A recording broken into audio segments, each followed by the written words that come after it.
Assalamualaikum warahmatullahi wabarakatuh. Nama saya Siti Fadila Afifah dengan NIM 0301181027. Baiklah, melalui video singkat ini saya akan menjelaskan materi. Langsung saja cekidot. Baiklah, di sini saya akan menjelaskan mengenai pola dakwah Nabi Muhammad SAW di Madinah. Next, selanjutnya saya akan menjelaskan mengenai pada saat Nabi Muhammad SAW tiba di Madinah, langkah pertama yang dilaksanakan adalah membangun masjid. Masjid yang dibangun pertama kali oleh Nabi Muhammad SAW di kota Madinah adalah Masjid Nabawi. Jadi, masjid yang ada di kota Madinah pertama kali yang dibangun yaitu bernama Masjid Nabawi. Next, selanjutnya Rasulullah SAW memilih membangun masjid pada langkah awal beliau di Madinah karena fungsi masjid yakni tempat ibadah untuk umat muslim, tempat belajar, tempat bermusyawarah, dan tempat memberi pengumuman. Selanjutnya, dengan didirikannya Masjid Nabawi merupakan tonggak kehidupan masyarakat Islam.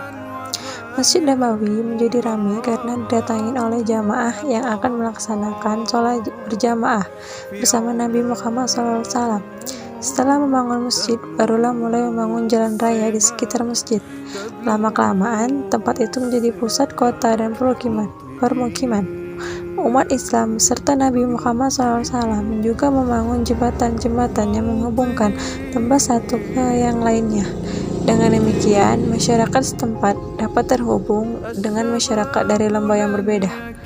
Pesatnya pembangunan kota Madinah menyebabkan adanya migrasi dari tempat lain.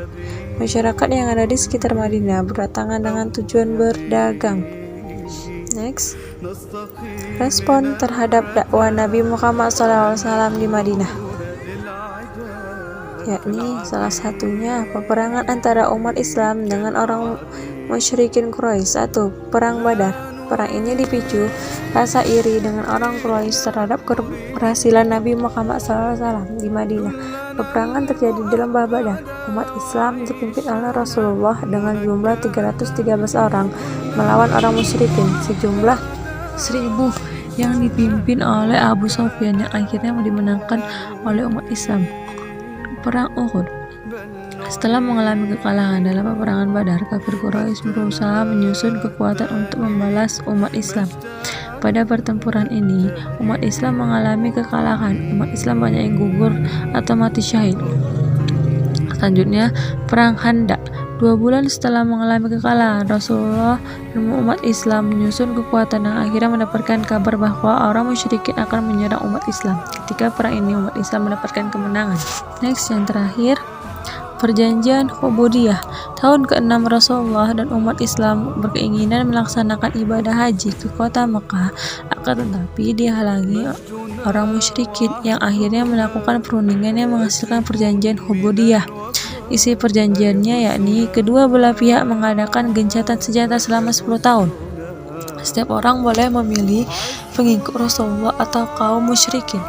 Selanjutnya, kaum muslimin wajib mengendalikan orang Makkah, sedangkan kaum musyrikin tidak wajib mengembalikan orang Madinah. Next, umat Islam untuk berhaji ditangguhkan ke tahun depan selama 3 hari dan tidak boleh membawa senjata.